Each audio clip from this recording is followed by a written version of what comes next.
Pop star Justin Bieber shocked many this week by publicly speaking out about his battle with Lyme disease, a condition many didn't even know he was dealing with.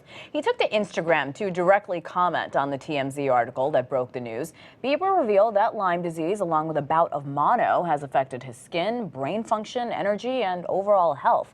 The star called the last couple of years rough, but he vowed to come back even stronger. And even though many know of Lyme disease, they still don't know much about it. So we called in an expert. Friend of the show, Dr. Caudle is a family physician and associate professor at Rowan University. She joins us now to discuss. Dr. Jen, welcome back. Thank you so much. So we know Justin Bieber is really shining a light on the effects of Lyme disease. Many don't know just how serious this really can be. Can you go over some of the symptoms, doctor? Sure. So first of all, Lyme disease is a condition that's generally transmitted. It's a bacteria that's transmitted by the bite of an infected tick. But symptoms, as you asked, Kenna, are things like fevers, chills, feeling fatigued, rash, headache, joint pains. Those tend to be the initial symptoms, but symptoms actually can spread. You've got that graphic up there. I love that. Symptoms can spread, and they can, if they go on long enough, can cause facial paralysis, heart conditions, other neurological conditions. That's certainly if they go on long enough. So yeah, it's very possible that people who have Lyme disease, symptoms are very likely, very possible, and they do happen.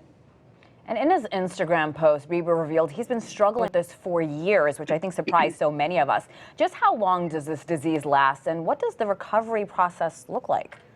Sure. So how long the disease lasts really depends on how soon it's diagnosed and treated. First of all, I should say that Lyme disease is a treatable condition. It's very treatable, as a matter of fact, usually with a course of antibiotics for a number of days to weeks, depending on your symptoms and what your doctor decides.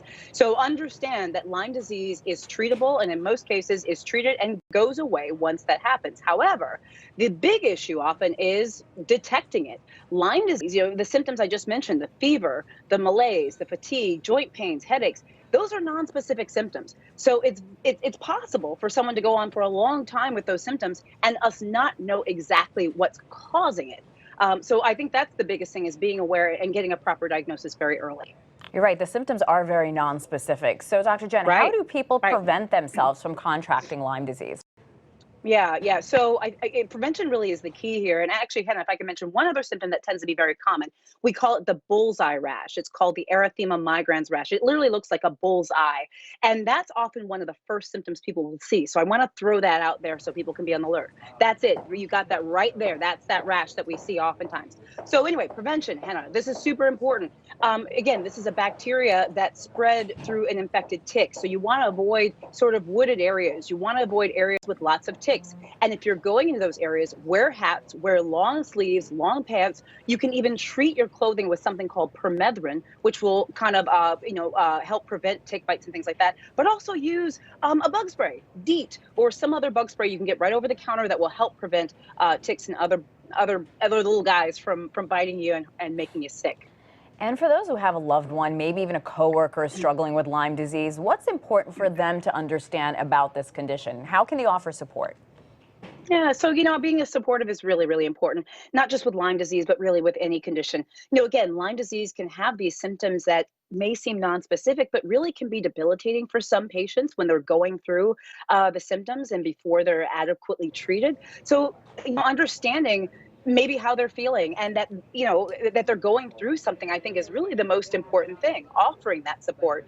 And once again, this is for patients out there and for everybody out there. Detection and diagnosis is the big key. We can treat this, but we've got to find it first. So if you're not feeling right, something's not okay with you, make sure you're checking it out with your doctor. Super important. Super important. Great information. Dr. Jen Caudle, thank you so much. Thank you.